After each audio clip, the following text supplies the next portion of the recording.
Ya, sahabat-sahabat, alhamdulillah siang ini bertemu dengan Pak Ustadz. Pak Ustadz luar biasa ini semangatnya, segar, segar. Beliau baru pulang dari luar kota ya. Beliau bereuni dengan kawan-kawannya dulu di sekolah. Jadi di Gontor ya Pak Ustadz. Jadi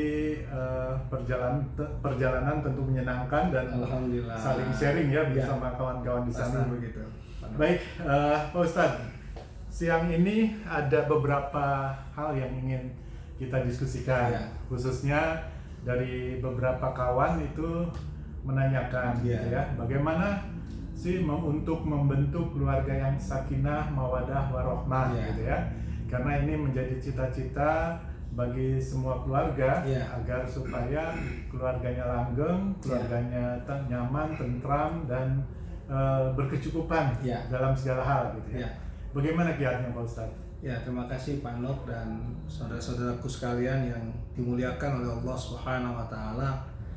Saya yakin Pak Nok bahwa keluarga-keluarga muslim ini pasti mendambakan keluarga yang sakinah, mawaddah, warahmah. Betul. Ya.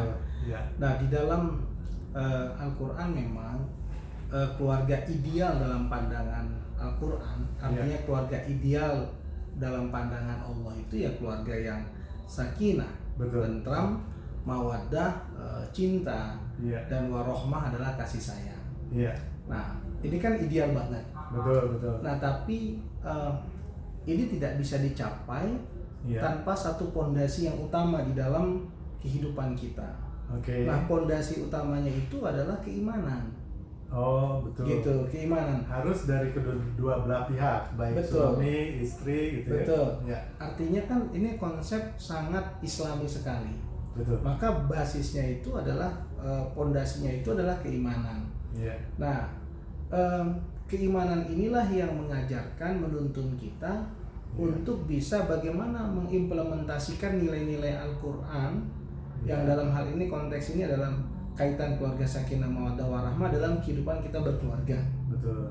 Nah, kenapa saya katakan keimanan? Karena dari iman juga kita bisa saling menyintai, menghargai, bertoleransi. Betul. Dan keimanan ini tidak bisa berbeda. Betul.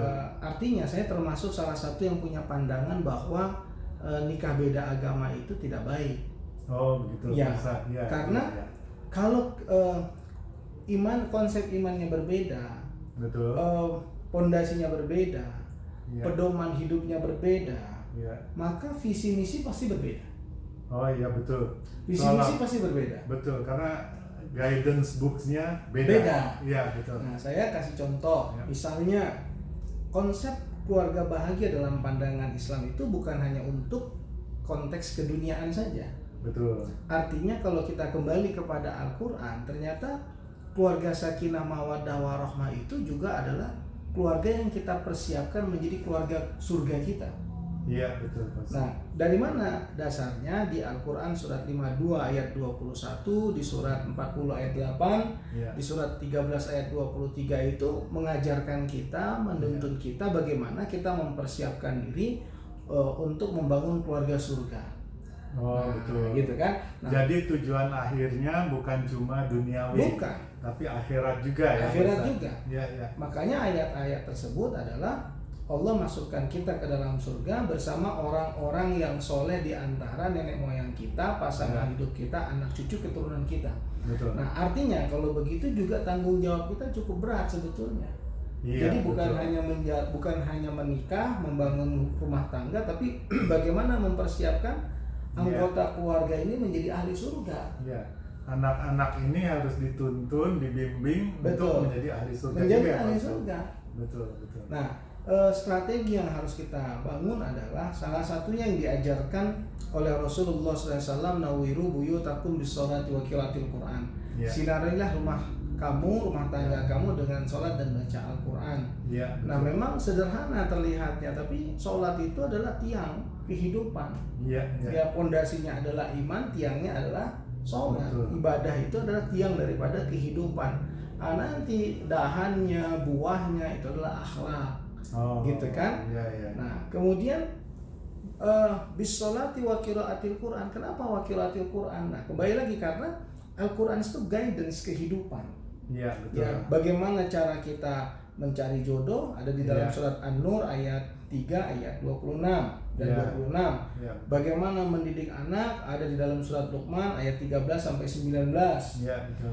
Amalan-amalan apa yang harus kita kerjakan sebagai seorang beriman untuk memudahkan sebagai berbagai urusan kita, Al-Baqarah 277, dan banyak sekali dalam Al-Quran ayat-ayat Allah yang menuntun kita bagaimana membangun kehidupan yang ideal dalam perspektif Al-Quran ini. Nah, berarti udah cukup banyak ya Pak Ustadz rambu-rambu atau guidance untuk mendapatkan keluarga yang sakinah mawadah warohmah ini ya. Betul Pak Nur. Betul. Baik Pak Ustadz, untuk kita kalau di dalam kehidupan sehari-hari nih Pak Ustadz, dalam konteks hablum minanas, bagaimana sih ciri-ciri keluarga yang sakinah itu gitu ya, sehingga dia menjadi cermin atau teladan bagi kaum muslimin muslimat yang lainnya. Ini dalam pandangan Pak Ustadz bagaimana? Sakinah itu kan tentram Pak Nur kan? Sakinah itu tentram, artinya setiap anggota keluarga merasakan ketentraman, merasakan kedamaian. Nah, kenapa dia merasakan ketentraman, kedamaian? Karena ada saling percaya, ada saling menghargai, ada saling melindungi, bahkan saling mendoakan satu sama lain. Seorang kakak mendoakan adiknya, seorang adik mendoakan kakaknya, seorang ibu mendoakan anak-anaknya, orang tua mendoakan anak-anaknya, dan anak-anaknya mendoakan orang tua. Anak berbakti kepada orang tua, birrul walidain, orang tua menyayangi anak-anaknya, ada keikhlasan di dalam berhubungan. Keikhlasan sebagai seorang kakak, keikhlasan sebagai seorang adik, keikhlasan sebagai orang tua, keikhlasan sebagai seorang anak. Ada rasa percaya diri yang dibangun. Terus ada juga perlindungan kita kepada anggota keluarga kita. Misalnya seorang kakak melihat adiknya belum sukses, kakaknya memacu bagaimana adiknya sukses. Atau seorang adik lebih dahulu dari sukses dari kakaknya, maka sang adik membuka jalan kesuksesan buat kakaknya, sehingga ada ketentraman di situ. Betul. Luar biasa ya. Jadi dalam keluarga itu saling membela, saling melindungi, saling mendukung.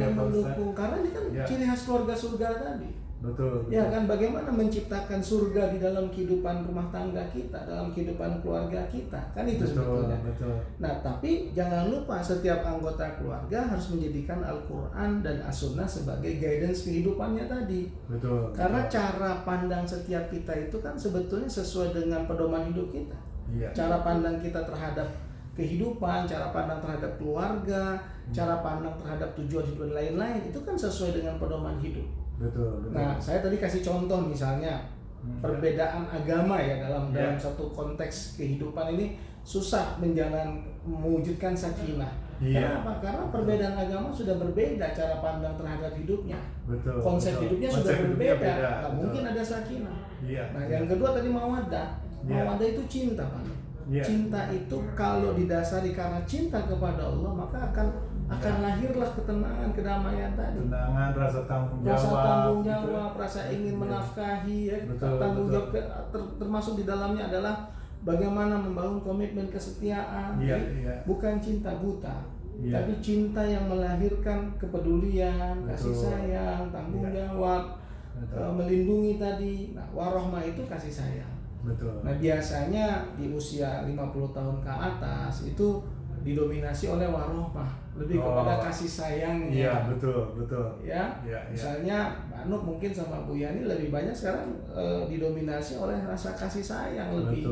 Lebih kepada kasih sayang warohmah. Ini yang saya pikir menjadi pilar kehidupan dalam rumah tangga.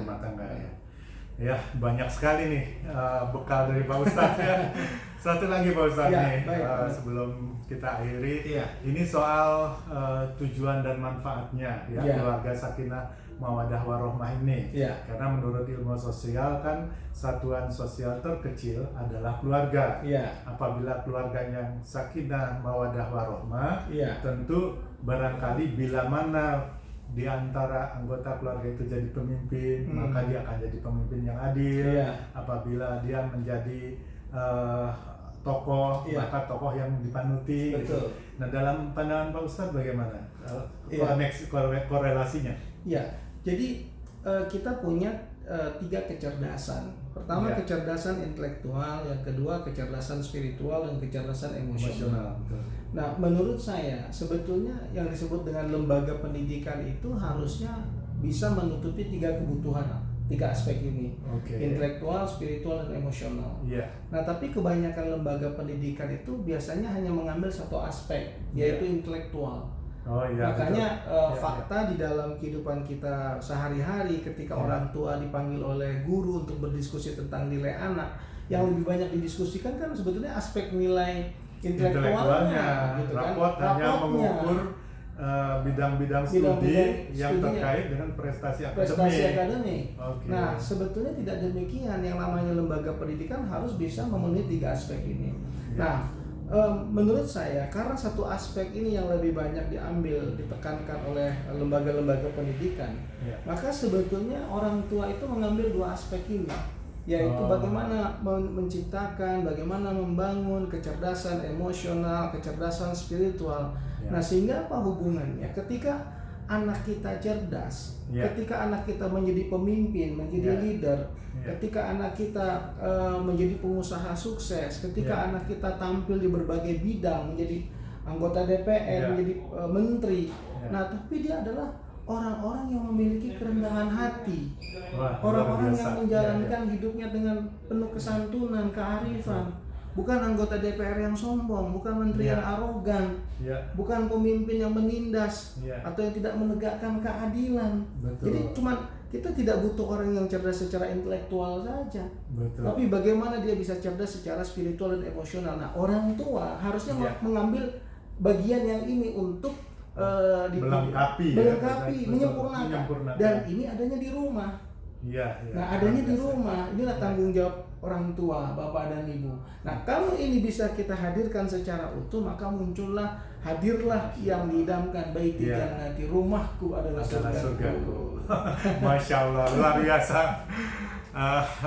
Saudara-saudara sekalian, para sahabat sekalian, luar biasa pertemuan kita siang ini dengan Pak Ustadz gitu ya. Ada banyak hal yang kita harus perhatikan dalam kerangka membangun keluarga yang sakinah, mawadah, warahmah gitu ya. Insya Allah kita akan ketemu lagi pada pertemuan berikutnya. Untuk hari ini kita cukupkan sampai di sini. Terima kasih atas atensi dan partisipasinya. Jangan lupa like, komen, share, dan subscribe. Sampai jumpa. Assalamualaikum. Waalaikumsalam.